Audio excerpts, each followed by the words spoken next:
اللہ کے نبی نے فرمایا بنی اسرائیل میں 2 بھائی تھے، ایک نیک تھا ایک گناہگار تھا. تو نیک کہتا تو بہت گندا ہے، وہ کہتا یار مجھے اللہ پہ چھوڑ. وہ روز اس کو تو بڑا گندا ہے، وہ کہتا یار مجھے اللہ پہ چھوڑ.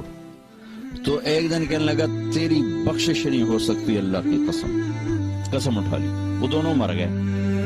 تو اللہ نے اس عابد سے کہا تو نے اتنی بڑی قسم کیوں اٹھائی کہ اس کی بخشش نہیں ہو سکتی؟ تو ٹھیکیدار، چل بھائی تو جا جنت میں. اگر تو نے میری رحمت کو پابند کیوں کیا؟ اس کو ڈالو جہنم. تو کسی مسلمان کو حقیر نہ سمجھو، سب کو عزت دو. ہمارا کام تو گلے لگانا ہے نا کہ نفرت کرنا. مثلا ایک آدمی آپ کا نزدیک غلط ہے تو وہ سمجھو وہ مریض ہے، تو مریض کا علاج ہوتا ہے کہ مریض کو ہسپتال سے نکالا جاتا ہے.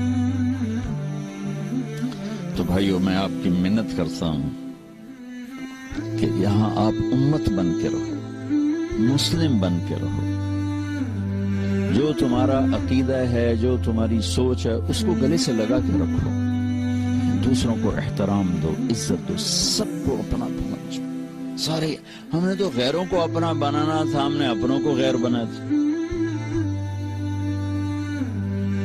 تو کتنی بڑی ظلم و زیادتی کی بات ہے. جس کے دل میں ذرہ کے برابر بھی ایمان اٹکا رہ گیا ایک دن جنت میں جائے گا. چونکہ ایک دفعہ ایسا ہوگا کہ جہنمی لوگ مسلمانوں کو کہیں گے کہ تم بھی دوزخ میں ہم بھی دوزخ میں، تمہارے ایمان کا کیا فائدہ؟ تو اللہ تعالیٰ اس پر فرمائیں گے کہ جس نے زندگی بھر میں ایک دفعہ لا الہ الا اللہ کہا اسے جنت میں ڈال دو. جس نے زندگی بھر میں ایک دفعہ خالی میرا نام لیا ہے اس کو بھی جنت میں ڈال دو. پتہ نہیں اللہ تعالیٰ کس کو کس بات پہ خوش ہو کہ اللہ اس کو جنت دے دے ہمیں، اور کس بات پہ ناراض ہو کہ اللہ ہماری پکڑ فرما دے. کوئی خبر ہے؟ تو آپ عبادت سے اسلام نہیں پھیلا، عبادت سے اسلام مضبوط ہوتا ہے، صحت بنتی ہے اسلام کی. جو پھیلا ہے اس کے پیچھے 2 چیزیں، ایک مسلمانوں کے اخلاق، دیانت، سچائی، اور ایک ان کا تبلیغ دعوت کا کام. پیش کرنے پریزنٹیشن کے بغیر تو چیز نہیں آگے چلتی. پیش کیا گھر چھوڑ کر نکلے، اور ایک اپنے عالی اخلاق سے دلوں کو فتح کیا. اب یہ کیا گزرا زمانہ ہے. میں بیلجیم میں تھا تو ایک بچہ سیالکوٹ کا ایک ازبکستان کی لڑکی کو لے کر آیا، کہا جی یہ مسلمان ہونا چاہتی ہے، آپ کلمہ پڑھا دیں. میں نے آپ کے بیان کے کچھ اس کو ترجمے کر کے بتائے تھے، تو وہ کہتی کہ وہ اس کے ہاتھ میں کلمہ پڑھوں گی اس کے سامنے.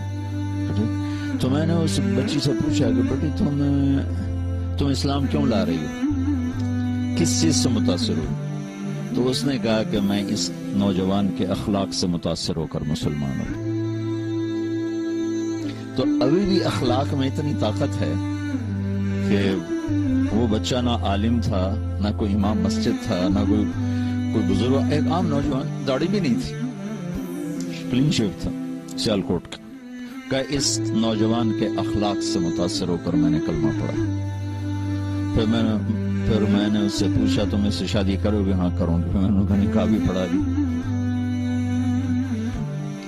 تو ابھی بھی اخلاق میں اتنی طاقت ہے کہ جیسے خوشبو پھیلتی ہے نا اسے کوئی روک نہیں سکتا، ایسے ہی اسلامی اخلاق ایسی خوشبو ہے جسے کوئی روک نہیں سکتا.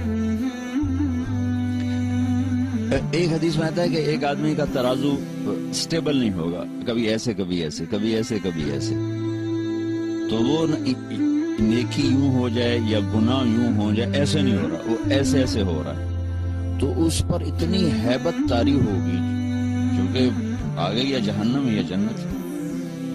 تو اگر موت ہوتی تو وہ گھبراہٹ سے مر جاتا، وہ موت تو ختم ہوگی. لیکن میں ایک ایسے بادل سا آئے گا اور اس کے رائٹ ترازو میں بیٹھے گا اور اس کو بالکل ایسے کر دے گا، تو اس کی جان میں جان آئے گی اور اس کی جنت کا اعلان ہوگا. تو وہ پوچھے گا وہ تولنے والے سے، بھائی یہ کیا ہے، یہ کیا ہے؟ تو فرشتہ کہے گا یہ تیرے اچھے اخلاق ہیں جنہوں نے آج تجھے بچا دیا. اب اچھے اخلاق تو 24 گھنٹے کی ڈیلنگ کا نام ہے، 24 گھنٹے کی ڈیلنگ اچھے اخلاق۔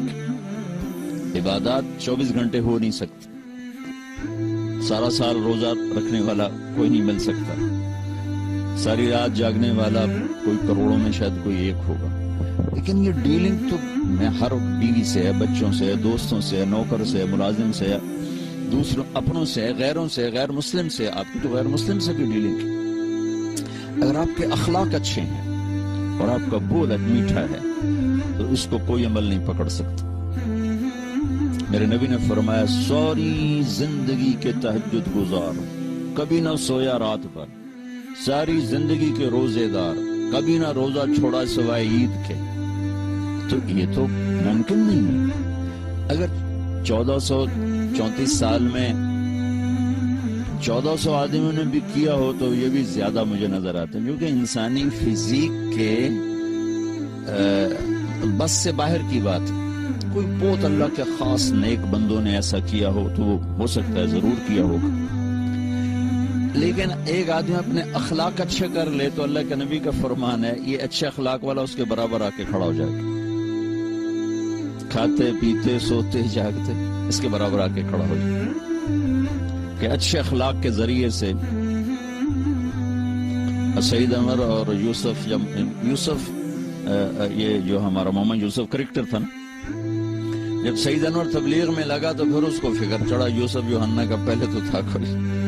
ایک جگہ یوسف بیان کر رہا تھا، میں بھی بیٹھا تھا، کہنے لگا میں حیران ہوں، میں 10 سال ان کے ساتھ میں نے کرکٹ کھیلی، کسی نے مجھے اسلام کی دعوت نہیں تھی، اتنے یہ اپنے کام سے دور ہو گئے، اپنے منصب سے دور ہو گئے کہ 10 سال میں ان کے ساتھ رہا، کسی نے مجھے آدھے زبان سے بھی نہیں کہا کہ یار کلمہ پڑھ لیں۔ یہ تو سعید انور تبلیغ میں لگا تو اس کو فکر چڑھا، وہ پھر اس کو لے کر میرے بیانوں میں لاتا رہا، چھپا کے لاتا تھا، چھپا کے، یعنی میں یوں بیٹھا ہوں، مجمع یوں بیٹھا ہوں تو اس کو بیک ڈور سے لاتا تھا اور ایسے صوفوں کو پیچھے بٹھا دیتا تھا۔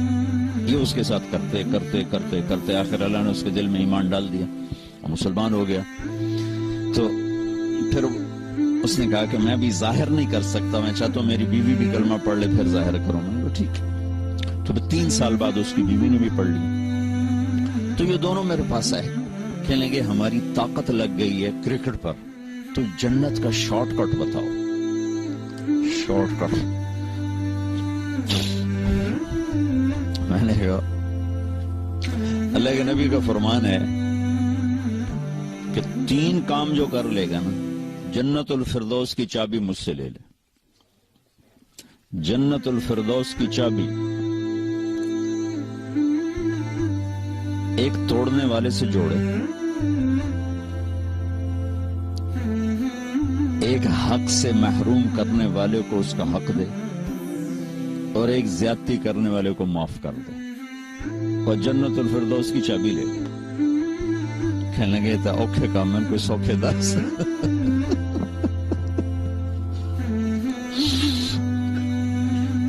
میں کہا کہ شارٹ کٹ کے لیے تو پھر اوکھا ہی کام چاہیے۔ اسلام کا مشکل ترین سبق اچھے اخلاق، اور خوبصورت ترین سبق اچھے اخلاق۔ ہر چیز کی ایک میک اپ ہوتا ہے نا، جس سے وہ چیز خوبصورت ہو جاتی، ہر چیز کا ایک میک اپ ہے جس سے وہ چیز خوبصورت ہو جاتی۔ تو اسلام کا جو میک اپ ہے وہ اچھے اخلاق، جیسے ہمارا میک اپ جو لباس ہمیں زینت دیتا، عورت کا میک اپ زیور ہے، اس سے وہ خوبصورت ہو جاتی، تھوڑا کلر وغیرہ لگانے اس سے وہ خوبصورت ہو جاتی۔ اسلام کا لباس، اسلام کا زیور، اسلام کا میک اپ، اسلام کا حسن، وہ ہمارے اچھے اخلاق جس سے وہ خوبصورت ہو جاتے۔